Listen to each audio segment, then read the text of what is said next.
Allez, salut à tous, c'est Matt, on se retrouve aujourd'hui pour notre vidéo du jour. Et depuis quelques jours, quand même, le marché reprend quand même plutôt bien des couleurs, donc c'est bien cool. Aujourd'hui, on le voit bien, une bonne journée verte sur le top 100, et je pense que c'est pareil sur le top 200, 300, etc. On est bien dans le vert, donc ça fait plaisir, on en profite. On n'oublie pas cependant que la semaine et le mois sont quand même bien rouges, mais la tendance de fond annuelle est toujours, elle, bien haussière, et on va largement clôturer dans le vert, je pense, sur les cryptos, que ce soit Bitcoin ou les autres. Dans le vert sans aucun souci. On va regarder quelque chose qu'on n'avait pas trop regardé les précédentes fois, qui sont du coup la carte thermique des niveaux de liquidation théorique sur Bitcoin, qui sont ceux que vous imaginez bien évidemment. Les gros niveaux sont sous le range et au-dessus du range, donc au-dessus des 70 000 et en dessous des 50 000. Il y a beaucoup de niveaux théoriques, 100 millions, évidemment il n'y a pas 100 millions, 116 millions, évidemment il n'y a pas 116 millions, ce sont des niveaux théoriques, bien que en vrai, on pourrait voir beaucoup de... À mon avis, on va le voir juste après avec l'Open Interest. On est sur des niveaux records, donc on va tuer beaucoup de monde en sortant de ce range, que ce soit à la hausse ou à la baisse. Mon avis, vous le savez, ça sera plutôt à la hausse, mais ça risque de piquer très fortement. Au niveau du funding rate, sur les cryptos, j'aime bien le regarder de temps en temps. On est extrêmement bas. On a certaines même qui sont dans le négatif, comme on le voit sur le 100 PEP ou sur le TIA, j'arrive pas à bien voir, je crois que c'est sur le TIA. C'est sur le TIA totalement. Donc c'est plutôt des choses positives. Le reste est globalement comme Bitcoin, hein, vous le savez, avec un funding très plat, qui n'est pas négatif. Malheureusement, c'est vrai que j'aime bien voir quand même dans une tendance de fonds foncière un funding négatif, c'est souvent des très bonnes entrées, mais c'est pas obligatoire, on est quand même à 0,008, donc à 0,01, on est quand même très plat, donc c'est pas, on voit pas un excès ici des gens sur le marché, on voit que c'est quand même extrêmement calme. Avant de vous parler de l'Open Interest, je voulais vous parler d'autre chose, parce que j'ai peur d'oublier cet ici, au niveau du Fear and Greed Index. C'est pas un truc que je regarde beaucoup, que j'estime énormément, comme vous le savez, mais ça donne quand même une bonne vision de l'état du marché. On est à 74%, donc dans le grid, c'est remonté quand même assez vite, je trouve. Donc on est un peu dans le grid, donc pourquoi pas venir tuer un petit peu de personnes, venir réinstaurer un petit peu de peur pour recasser plus tard à la hausse. Ça me semble pas impossible, même si j'estime que c'est pas non plus impossible d'aller casser à la hausse le marché tout de suite. Enfin tout de suite, dans les prochaines semaines, très clairement. Parce que ouais, le spread lui est par contre toujours bien négatif. Certes, le funding est globalement plat, mais on a un Open Interest qui est vraiment très élevé. On a fait un ATH sur l'Open Interest sans faire de plus haut sur le prix. Donc on voit qu'il y a beaucoup de monde qui sont en position, il y a beaucoup de positions qui s'ouvrent dans ce range qui date de mars 2024, je vous le rappelle. C'est quand même très long. On est sur le plus haut, et à chaque fois qu'on va sur des plus hauts, qu'est-ce qui se passe derrière? On liquide des gens. Donc là c'était à la baisse, ça peut être totalement à la hausse. Donc il faudra faire vraiment attention à ça. On est sur un record, donc 15 milliards. Ici, quand on va casser à la hausse ou à la baisse, on va liquider énormément de monde. On pourrait passer de 15 milliards, ou si on va à 16, et revenir très vite à 10. Je pense même qu'on pourrait liquider, peut-être pas 50% du marché, mais des positions ouvertes, mais ça c'est, je pense, déjà vu. Et on pourrait le faire vraiment très bien. On voit qu'on a été passé ici de 15 à 9, c'est quand même énorme. Et je pense qu'on fera ce genre de move également. Quand on va casser à la hausse, je pense qu'il y a un nombre de stop loss qui va être déclenché en cascade, ça va être monumental. Et ça va faire péter le prix à la hausse ou à la baisse, mais bon, vous connaissez mon avis. Je pense pas qu'on aille plus bas, la structure me semble quand même être assez bullish, mais tant qu'on est en range, tant qu'on n'a pas de cassure, on ne peut pas être sûr de bien grand chose malheureusement. Mais c'est comme ça, voilà. Autre point positif, vous le savez, j'en ai longuement parlé pardon, la semaine dernière, c'est les ETF qui achètent en masse du Bitcoin, vraiment des records monumentaux. Encore il y a 2 jours, ça a acheté pour 400 millions. Quasiment 200, en négatif 80, mais les rafos c'est négatif, c'est rien du tout. 300, 200, 400, 500, c'est vraiment monstrueux l'appétit qu'ont les institutions pour le Bitcoin. Honnêtement, je pensais pas que ça allait durer autant de temps. On savait que là il y avait des records historiques qui avaient été faits au niveau des ETF, mais là on est à nouveau dans une énorme phase ascendante et ça achète en masse. Je vous le rappelle, hein, le range dans lequel on est sur Bitcoin a commencé ici. C'était ici, le range où on est en termes de prix. Et en termes d'inflow sur les ETF, on a tout niqué. On était à 12, entre 11 et 12. On est actuellement à 22. C'est vraiment monumental. Ça achète en masse du Bitcoin alors, à un prix qui est pas élevé. C'est pas ce que je voulais dire, mais qui n'est pas dans une grosse ascension, qui est dans un range.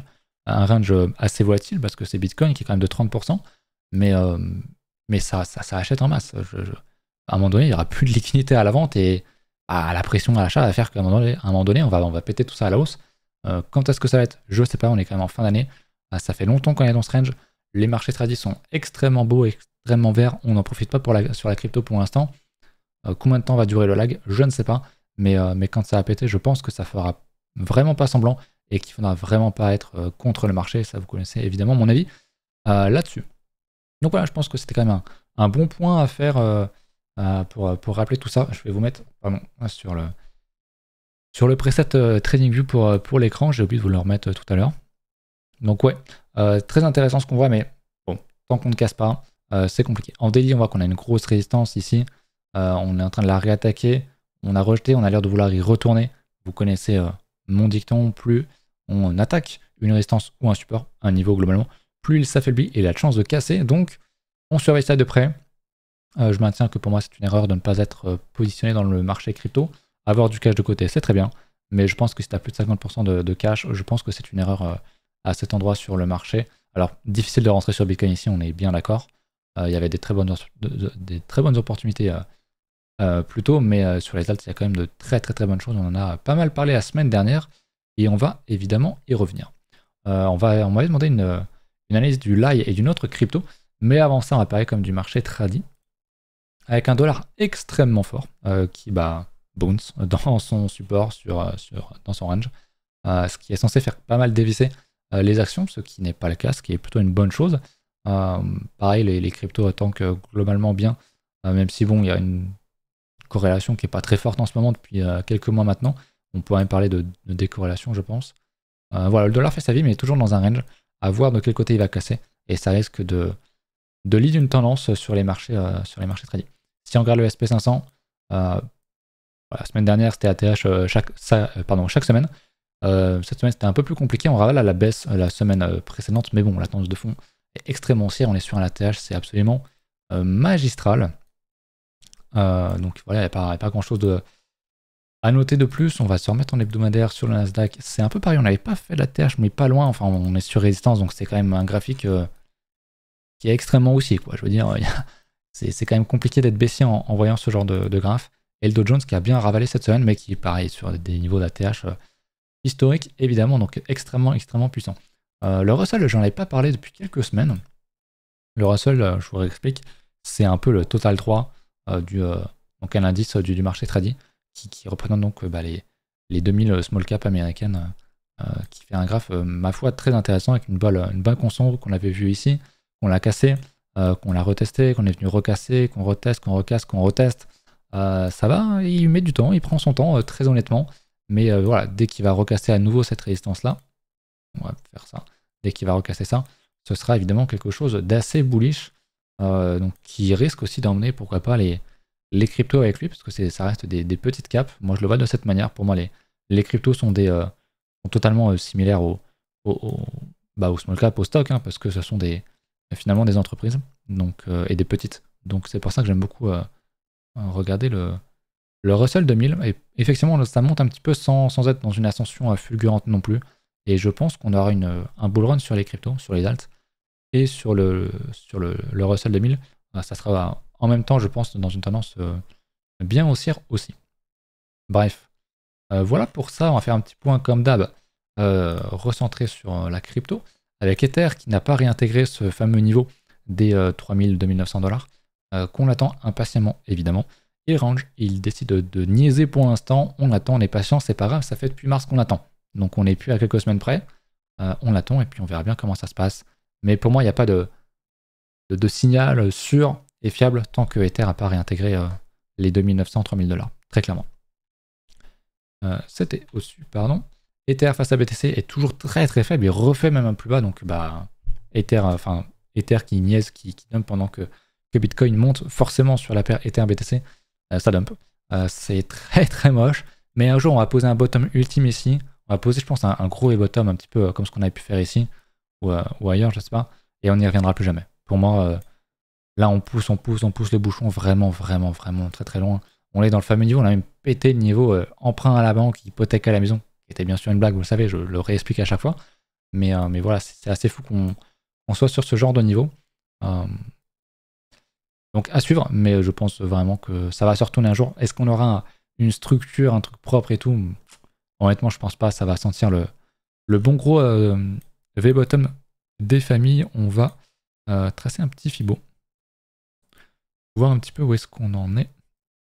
On est sur le 50% en log, mais en linéaire, on doit être extrêmement bas. On a largement passé les 61.8. Je vais juste vérifier. On est bien. Ok, on n'est pas trop mal. Le 78.6 est quand même assez loin, mais on est sur un gros niveau encore. Enfin, on est dans une zone qui est très intéressante. Je le dis depuis qu'on est à 61.8, mais bon, c'est vrai. Ça prend du temps. On pousse le bouchon. Mais quand ça va se retourner, je pense pas qu'on ait de signaux là-dessus. Honnêtement, le graphe est un peu moche. Par contre, sur les alts, il y a de très très belles structures. J'en parlais déjà sur le Total 3, donc qui est un indice qui regroupe les capitalisations du marché crypto sans Bitcoin, sans Ether, donc des alts. Et c'est beaucoup plus propre. On a une belle structure de bottom ici. On a un beau retest, on a bien recassé, on est venu retester le fameux niveau. On est en train de structurer dessus. Donc pareil, pour moi, je le redis, mais on va casser ici les 700 milliards.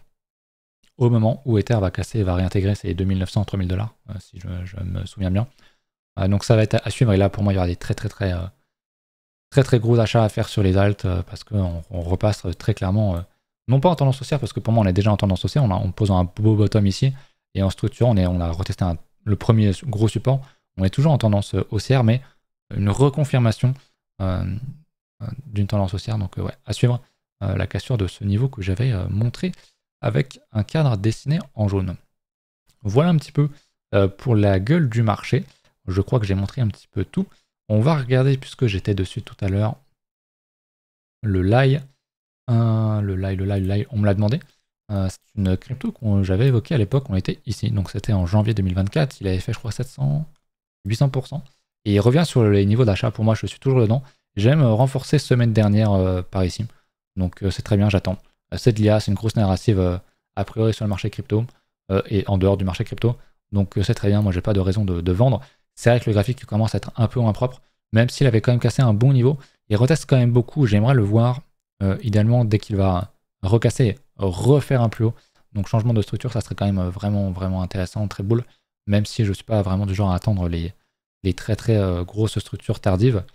Mais je conçois totalement les gens qui attendraient de casser les 0,024 pour être un peu plus safe. Je le comprends tout à fait. Moi, je reste dans mon achat qui était ici, qui était très intelligent. Voilà, même si là, on est dans une période assez compliquée, on est sur mon niveau d'achat. Donc, honnêtement, je m'en fous. Je peux très largement attendre et tanker ce niveau-là. C'est pas un souci. Mais on commence à structurer ici.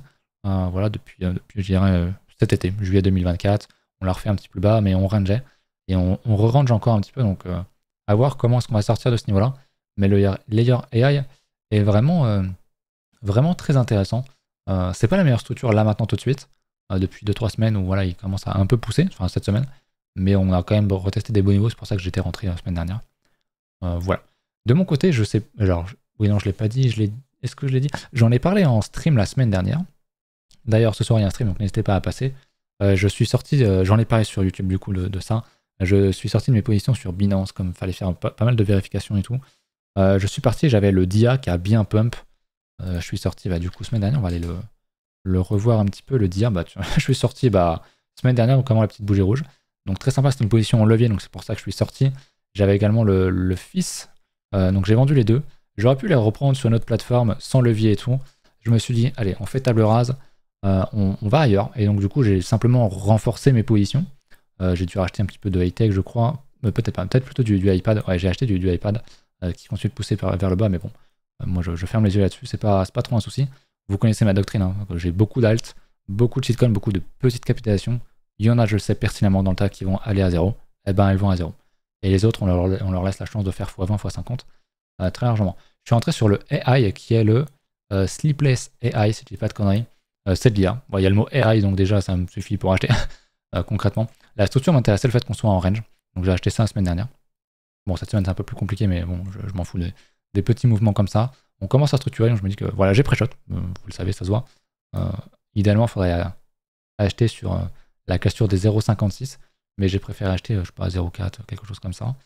En pré-shot, simplement parce que j'ai toujours envie d'être très exposé sur le marché, et c'est une période où pour moi il faut s'exposer quand même sortir de son cash pour ceux qu'on a, pour rentrer sur le marché. C'est mon avis, bien sûr. Voilà, c'est un peu de la... Enfin, le projet en soi ne vend pas forcément du rêve, c'est une petite cap, c'est pour ça que je l'ai pris, pour mon capital risque. C'est de l'IA générative de... Pas de meme coin, mais de dessins type animé et tout, donc je pense pas que ça ait un grand avenir dans l'univers de la blockchain ou quoi. Mais il y a une petite narrative autour de ça en ce moment, j'ai vu ça, donc je me suis dit, allez hop, je mets un billet, ça va à 0, tant pis, ça fait x50, bah, je serais bien content.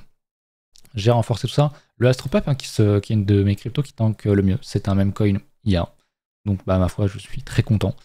Le Baladi, qui est un meme coin IA aussi, qui tank un peu moins bien. Je suis rentré sur le chain GPT. J'en parlais il y a très longtemps dans l'école, quand l'école était active.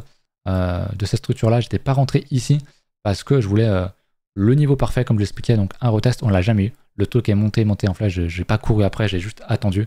Et je me suis dit, ok, là on vit quand même une période intéressante, c'est quand même un des gros du secteur IA, je vais rentrer, donc je suis rentré ici, en plus on commence à structurer, donc à voir, il faudra évidemment confirmer, casser les 0,16, 0,17, mais voilà, j'ai un petit peu pré-shot, je suis prêt à renforcer s'il le faut, c'est un des très gros, donc c'est un incubateur de projets crypto IA, du coup, donc très très intéressant, donc je voulais absolument rentrer dedans, en plus qui est assez volatile, hein, si au prix actuel, on revient sur le plus haut qu'on a posé en mars, c'est 365%, donc c'est bien plus d'1,4. Donc très intéressant. Je suis rentré également, que j'en retrouve, j'ai vu le GFI aujourd'hui, là. Ouh, il mange une sacrée sauce, à moins 30% cette semaine. Après, nous on a acheté extrêmement bas, c'était en novembre 2023, donc on est vraiment très bien. Même pour moi, j'avais acheté un petit peu avant la cassure en pré-shot, je suis encore en x2 là-dessus, en x3 pardon, parce que c'est 200%, donc du coup c'est x3. Donc je suis encore très bien, je peux largement tanker, je m'en fous. C'est vrai que s'il retourne encore plus bas, je pourrais largement renforcer, mais on est quand même sur un bon gros niveau ici. Donc ouais, pour moi c'est du renfort là-dedans, totalement possible. J'ai renforcé GTI. Je suis re-rentré dans le hook. J'étais sorti à une époque par là. Ou peut-être sur la réintégration ici, sur cette bougie, j'avais bien fait. Peut-être avant, je sais plus. Oui, j'étais en position là-dessus. Je suis sorti. Et je suis re-rentré actuellement. Parce que c'est de l'IA. Parce que le projet a l'air d'être toujours vivant. Et qu'on est en train de ralentir et que globalement le marché des alts commence à structurer. Donc j'ai remis une petite pièce là-dessus. Est-ce que j'ai beaucoup renforcé mon ney aussi? Est-ce que je suis rentré sur... Ouais, je suis rentré sur Orai, qui est quand même une beaucoup plus grosse crypto. Pareil, on structure, on a fait un petit double bottom, on reteste. Je me suis dit, ok, on y va. Et je crois que c'est à peu près tout. Donc voilà un petit peu pour moi. J'ai parlé du LAI. On m'avait demandé une autre crypto. Et on terminera là-dessus. Le Mew. Alors je connais pas le projet. Je connais de nom, hein, bien sûr. Mew USDT. Je connais de nom. Cat in a Dog's World. Ça sent le même coin. Je pense que je me trompe pas en disant ça. Vu le nom. Ok, très bien. J'aime beaucoup la structure. J'aimerais juste savoir s'il n'y a pas un peu plus d'historique. Mais je crois que non. Je vais regarder sur Mex, qui est quand même réputé pour... Ok, il n'y a pas plus. Bon, la structure est très intéressante. C'est un même coin. Ça marche du feu de Dieu en ce moment. On voit très bien. On casse un très beau range. Donc super. Pour moi... c'est très bien, après c'est très récent, donc c'est toujours compliqué. Il faut voir la capitalisation, qui ne doit pas être bien élevée. Plus le fait que ce soit un même coin, risque très important. Il a l'air d'être assez volatile, on l'a fait 200% sur un petit mouvement comme ça en quelques semaines, donc c'est très important, ça peut être très rémunérateur, bien sûr. Le graphique me plaît beaucoup, bien qu'il soit très jeune, on voit une structuration et une cassure à la hausse. On peut très largement, n'oubliez pas, réintégrer et venir... finir dans le fin fond du Gange. Donc si vous allez sur ce genre de crypto, de petite capitalisation, et en plus même coin, ayez conscience que ça peut très très vite, très très mal se passer. Comme pour beaucoup de cryptos, et même toutes les cryptos, on a même des grosses cryptos qui sont tombées dans le néant, n'est-ce pas, Luna et quelques-unes d'autres. Donc il faut le garder en tête. Et je suis vraiment en admiration devant le Tao, qui est vraiment le leader IA, qui est vraiment magnifique, qui est revenu... quasiment sur les plus hauts de son marché, c'est vraiment, vraiment très très fort. Mais j'achèterai pas ici. Il y avait des très bons achats ici. Si on reteste le niveau des 350 quelques là, ça peut être intéressant pour les plus tardifs, mais ouais.